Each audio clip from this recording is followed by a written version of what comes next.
আচরণবিধি ভঙ্গ সংক্রান্ত একটু কথা যে অভিযোগগুলোর কথা ব্যাপারে বলবো।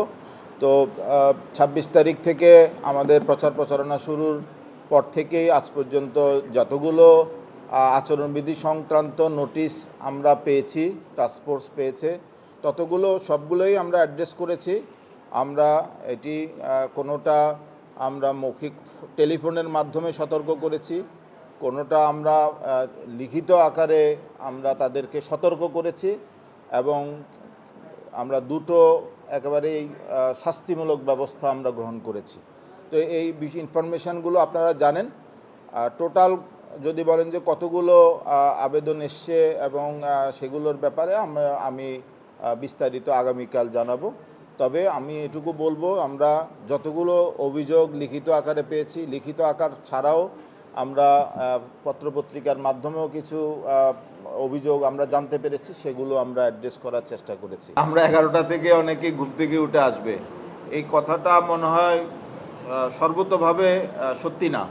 কারণ আমাদের বাসগুলো যখন 7টার সময় বিভিন্ন জায়গা থেকে রওনা দিবে, 8টার সময় রওনা দিবে, 9টার সময় রওনা দিবে, 7টা 8টা 9টার ট্রিপগুলো 50% যারা বাইরে থেকে ভোটার আসবে সব কিন্তু আমাদের 8টা থেকে ইন করবে, 8টার মধ্যে ইন করবে।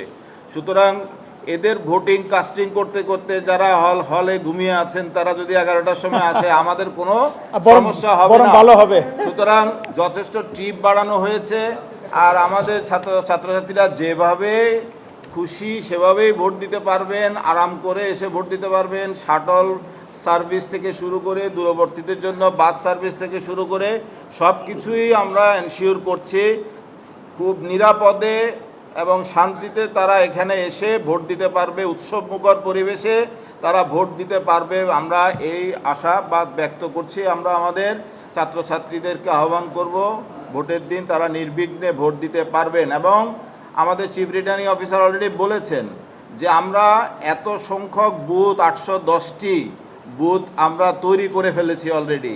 সুতরাং আমরা যে টাইমটা আগে বলেছিলাম 8 মিনিট, এখন 10 মিনিট ধরেও ভোট দিলেও আমাদের এই 4টার মধ্যে, তাও আবার 40,000 ভোট সবগুলো কাউন্ট করে।